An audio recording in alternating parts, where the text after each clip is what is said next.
Have you ever wondered what has caused the dreams of your childhood to gradually fade over the years? Could it be the gossip, the scrutinizing glances, the whispers of others that made you give up what you once believed in the most?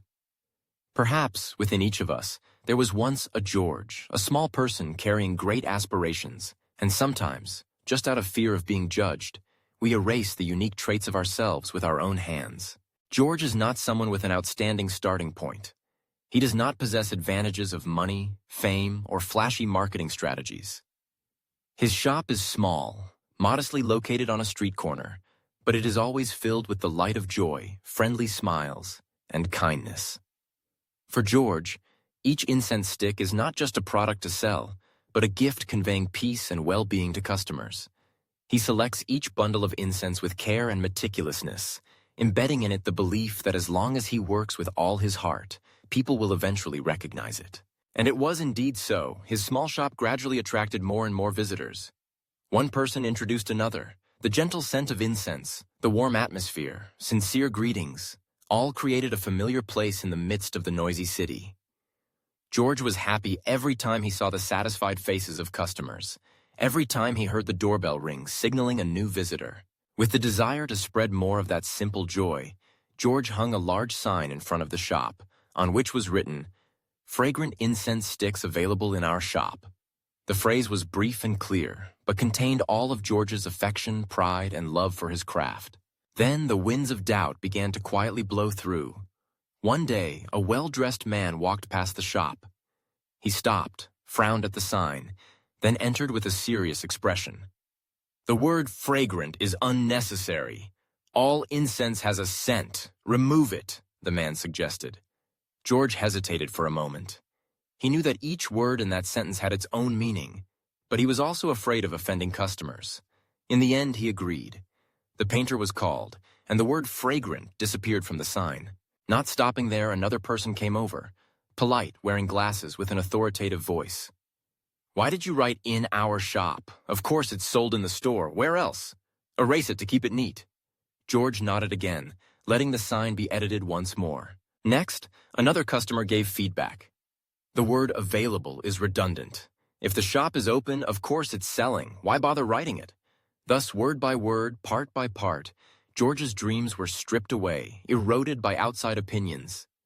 And in the end, the sign was just a plain white wooden board, with no trace of the original message, no unique touch of George left. Time gradually passed, and the guests slowly dwindled.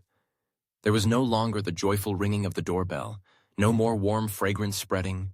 Only silence and vague fear remained, like incense smoke not yet faded in the afternoon breeze. George, who once stood upright to welcome guests, now quietly sat beside the wooden chair, staring into the empty space, wondering what he had lost on this journey. One day, an old friend of George came to visit. He was surprised by the emptiness of the shop, stunned when he saw the empty signboard. "George, what's wrong with you? How could you let someone erase everything that belongs to you? That signboard is your voice, the soul of this shop. You have let fear silence it." Those words were like a ray of light piercing through the dense darkness. George awakened after many days of avoiding himself. He realized that every piece of advice could be valuable, but if he only knew how to please everyone. In the end, there would be nothing left that belonged to himself.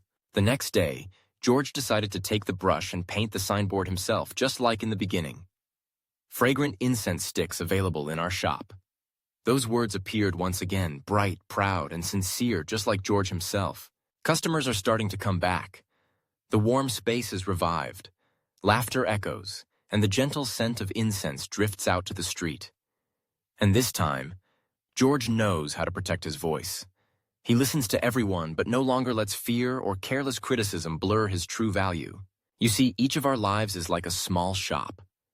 Dreams, values, views, beliefs, and even your inner voice. These are the signboards hanging at the threshold of life. If you let every piece of advice, every judgment inadvertently distort each letter and stroke, sooner or later you will no longer recognize who you are or what you once believed in. Advice can be valuable, but not all advice is meant for you. Only when you dare to step out of fear, dare to trust your heart, and live true to your values, Will life truly belong to you? Be brave and take the brush. Write on your own signboard, even if it is just the simplest, most sincere words. Because the world only remembers those who dare to live authentically, who dare to keep their voice and remain steadfast with their dreams. Don't let fear silence you. Be the George of your own life. Small but proud, simple but daring to believe and hold on to the most important thing, your own identity.